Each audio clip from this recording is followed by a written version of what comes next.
I'm looking for a masochist. That's how the ad started. It was a full-page ad in the New York Times. And it started with, I'm looking for a masochist. And it was taken out by one of the New York Times editorialists, Nicholas Kristof. He's a journalist who goes all over the world. I've read his columns for years. It's how I first found out about sex trafficking and how that happens throughout our world. He's taught me so much about the ways in which people live throughout Africa and Southeast Asia. He has opened the windows of my world, and as a result, I often see much of what he has to say through what it is I know the United Methodist Church does in those areas. So when I saw this full-page ad that began with, I'm looking for a masochist, well, I read on. He says, I'm looking for a masochist, and if your dream trip does not include a 5-star hotel in Rome or Bora Bora, but a bed-bug-infested mattress in a malarial jungle, as hungry jackals yelp outside, well, then read on. Well, I read on. He said, don't expect comfort so much as diarrhea. We'll be on the go from dawn until late night every day, interviewing everybody from peasants to presidents. But the peasants are usually more interesting. We might visit a clinic, an AIDS program, a school, a factory. And then he goes on to say, this is an internship that you can be a part of, except that we're not going to pay you. We will pay your expenses, but that'll be just mostly for a mosquito net and some granola bars. And he said, since there is no money in this, I can't guarantee much at all. We may be barred from entry. Our satellite phones may break down, or he said, I might break down and you'll spend your whole time with me by trying to evacuate me out of wherever we are. But I will do my best to give you a potentially life-transforming experience. He said, what's more, I'm gambling that you're going to see things that I always have seen with fresh eyes. So I'm looking for somebody to join me on this great adventure, he said. Now, Nicholas Kristof has been offering this great adventure to students in universities for the last couple of years. And the first time I read it, I have to tell you, I practically signed up myself. I wanted to go on an adventure like that. I thought that sounded like a pretty exciting, if even arduous, thing to do. And I thought, I wish I was a university student. I wish I could do that.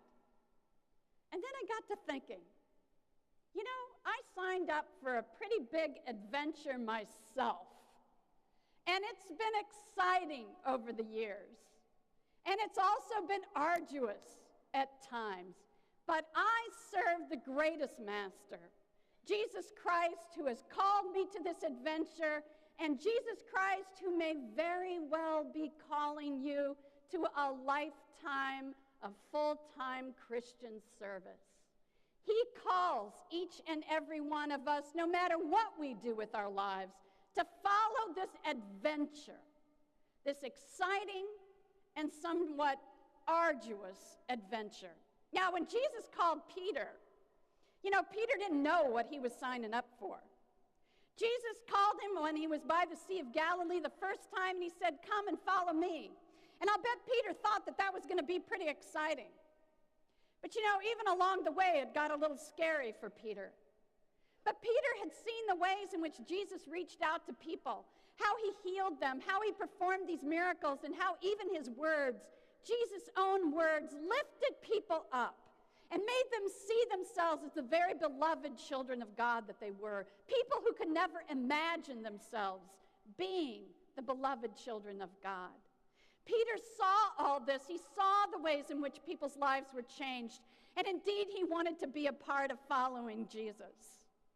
But then, you know, it was even one of these miracles, the raising up of Jesus' own friend Lazarus, that finally brought together all of the events according to the Gospel of John that set into motion the crucifixion and death of Jesus. And so here we have Peter and the other disciples who have gone back to the Sea of Galilee, back to where they started, back to their boats, back to their nets, and back to a frustrating night of fishing. When Jesus comes along the shore, and he calls out to them, and it takes them a while to realize that it's Jesus, but they come onto the shore and they have the very first breakfast with Jesus, the risen Christ. But you know, when the breakfast is over, it's time for Jesus and Peter to have a little conversation. Because the last time that Jesus and Peter had been together, Peter had said, "Oh, I'll never deny you. No matter what happens, I'll never deny you." Well, we know no longer was the evening set into motion, and certainly by the time the dawn came, Peter had denied Jesus 3 times. And you can imagine how that must have sat with his soul, the sting of it. I often think about basketball players, for instance, who have the opportunity to make that winning shot at the last second of a game, and they miss. And then they have to live with that for the whole season. And it's painful. Well, think about how that's even worse than what happened with Peter and Jesus, how he had to sit with how that stung his soul. And so, in fact, he needed Jesus to come to him. And we often think about the 3 times that Jesus asked Peter, "Do you love me?" as a way of helping Peter to come to terms that 3 times he had denied Jesus. And now Jesus is giving him the opportunity to experience that unconditional welcome, that unconditional love and grace that only Jesus can give. But you know, in this context tonight, when we're thinking about what it is we're going to do with our lives, and we're thinking about the ways in which Jesus is calling us, each and every one of us, and Jesus just keeps calling us throughout our lives, this story and the 3 times kind of took on a little different perspective for me. And so, maybe it's a way in which we can think about our own calling.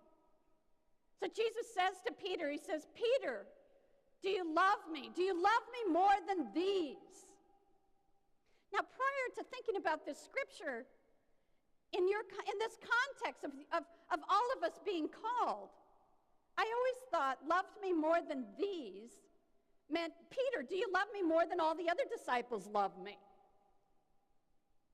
But then I got to thinking, maybe that's not what Jesus meant at all. Maybe what Jesus meant was, "Peter, do you love me more than all these things you've always done? Do you love me more than all the other options you have in life? Do you love me more than all the things that you could pursue with your life? Do you love me more than these?" I'll bet even as you're thinking about ministry, I bet you have some other ideas, some other options floating around. I bet you may even have some other pressures by family members and friends, and maybe even teachers, about just what you could do with your life.